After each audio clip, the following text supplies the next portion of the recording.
Prime 9 channel 3 million సబ్స్క్రైబర్లను సాధించి ప్రజల నమ్మకాన్ని గెలిచిందని ఆసిఫాబాద్ సిఐ బాలాజీ వరప్రసాద్ అన్నారు.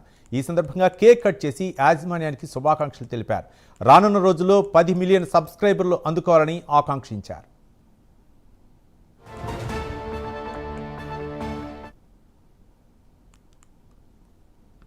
వాళ్ళు చేస్తున్నటువంటి ప్రైమ్ 9 ఛానల్ వాళ్ళు చేస్తున్నటువంటి ప్రజల కోసం న్యూస్ కవరేజ్ కానీ వాళ్ళు ఇస్తున్న స్వచ్ఛమైన న్యూస్ గురించి ఇప్పటివరకు 30 lakhs సబ్స్క్రైబర్స్ దాంట్లో జాయిన్ కావడం జరిగింది.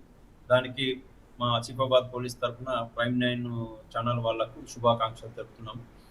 ఉన్న నిజాలను నిర్భయంగా ఉన్నది ఉన్నట్టు టెలికాస్ట్ చేయడం వల్ల వాళ్ళకు పబ్లిసిటీ కూడా ఎక్కువ వచ్చి ప్రజల్లో నమ్మకం ఏర్పడి రిపోర్టర్ల మీద కానీ మీడియా మీద విలువలు పెరిగి ఎటువంటి సమాచారం ఉన్నా కూడా వాళ్ళకు అందజేస్తారు.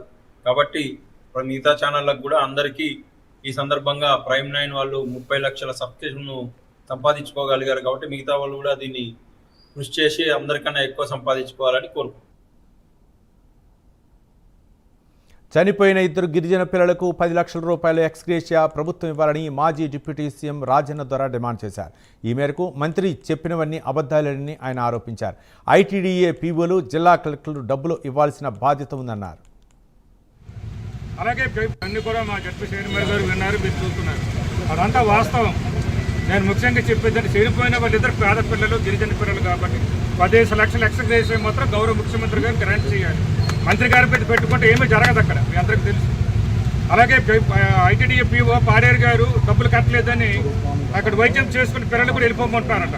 పీఓ గారు ఆలోచించుకోండి, మీరు గిరిజన పిల్లల కోసం మీరు అక్కడ ఉద్యోగం చేస్తున్నారు. అలాగే మరి ఏఎస్ఆర్ కలెక్టర్ గారికి కూడా ఆలోచించుకోవాలి. ఏ కలెక్టర్ గారు ఏంటి సంగతి గిరిజన పిల్లలకి డబ్బులు ఇవ్వవలసిన బాధ్యత మీ మీద ఉంది. గురపాం నియోజకవర్గం పిల్లలు ఇక్కడ ఉన్నారు, నా నియోజకవర్గం సాలూరు నియోజకవర్గం